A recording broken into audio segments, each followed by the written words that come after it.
बांग्लादेश की पूर्व प्रधानमंत्री 78 वर्ष की शेख हसीना, जो एक समय अपने देश की सबसे शक्तिशाली नेता हुआ करती थी, उन्हें आज ढाका की इंटरनेशनल क्राइम्स ट्राइब्यूनल यानी आईसीटी ने 2 आरोपों में फांसी की सजा सुना दी है।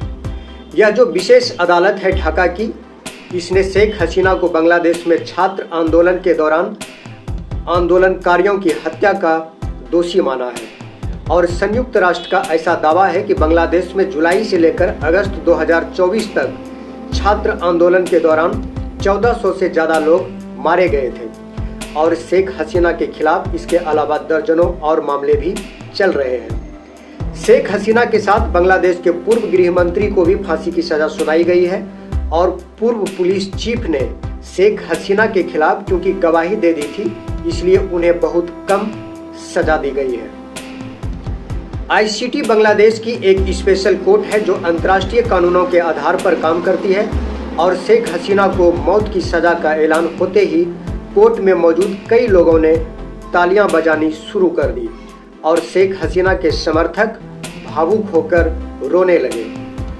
तो एक तरफ तालियां बज रही थी और दूसरी तरफ लोग रो रहे थे। बांग्लादेश की अंतरिम सरकार ने इसे एक ऐतिहासिक फैसला बताया है और लोगों से शांति बनाए रखने की अपील की है। आज बांग्लादेश में कई जगहों पर शेख हसीना को फांसी की सजा दिए जाने का जश्न मनाया गया। बांग्लादेश के गोपालगंज और चटगांव में हिंसा हुई और राजधानी ढाका में शेख हसीना की पार्टी के एक सांसद का घर जला दिया गया।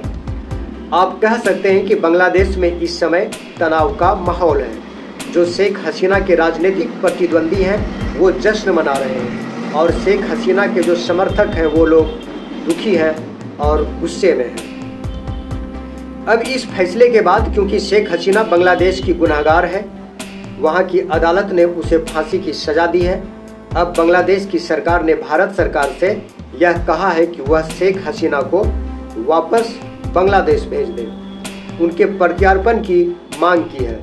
शेख हसीना 5 अगस्त 2024 से ही भारत में शरण लिए हुए हैं और इसी दिन बांग्लादेश में तख्ता पलट हुआ था जब वह अपनी जान बचाकर दिल्ली आ गई थी और तब से वह भारत में ही शरण लेकर रह रही है। प्रत्यार्पण की मांग पर भारत सरकार ने जवाब दिया है कि उन्हें बांग्लादेश की अदालत के इस फैसले की जानकारी है। उन्होंने इस फैसले का संज्ञान लिया है और भारत बांग्लादेश में शांति, लोकतंत्र, अस्थिरता और सभी समुदायों की भागीदारी का समर्थन करता है और भारत बांग्लादेश के सभी पक्षों से जुड़ा रहेगा। लेकिन भारत सरकार ने एक बार भी कहीं यह आश्वासन नहीं दिया है कि वह शेख हसीना को वापस भेज देगी। शेख हसीना ने अदालत के इस फैसले को गलत बताया है और पक्षपातपूर्ण बताया है। उन्होंने कहा है कि मेरे साथ पक्षपात हुआ है और उन्होंने कहा है कि बांग्लादेश की अंतरिम सरकार उन्हें खत्म करना चाहती है, उनकी पार्टी को खत्म करना चाहती है। अब 2 बड़े सवाल हैं। पहला, इस फैसले के बाद भारत को क्या करना चाहिए और दूसरा, क्या इससे भारत और बांग्लादेश के बीच संबंध और ज़्यादा खराब हो जाएंगे? क्योंकि भारत ने शेख हसीना को शरण दी हुई है। भारत और बांग्लादेश के बीच प्रत्यार्पण समझौता तो है, लेकिन शेख हसीना की बांग्लादेश वापसी में कई दांवपेच भी है। इस प्रत्यार्पण समझौते में 2 बड़ी बातें हैं। पहला, अगर मुकदमा राजनीति से प्रेरित हो तो फिर इस पर अलग से फैसला लिया जाएगा और यह आप कह सकते हैं कि यह मुकदमा राजनीति से प्रेरित है। और दूसरा, अगर मुकदमा ईमानदारी से नहीं चलाया गया तो समझौते के बावजूद भारत शेख हसीना को वापस भेजने से इनकार कर सकता है। दूसरी शर्त में भी ऐसा लगता है कि मुकदमा जो चलाया गया है उसमें ईमानदारी से सुनवाई नहीं की गई है, इसलिए भारत अगर चाहे तो वह शेख हसीना को सौंपने से इनकार कर सकता है। इसके अलावा भारत यह भी जांच कर सकता है कि क्या बांग्लादेश में शेख हसीना की सुरक्षा और जान खतरे में है और क्या मौत की सजा किसी राजनीतिक दबाव में दी गई है।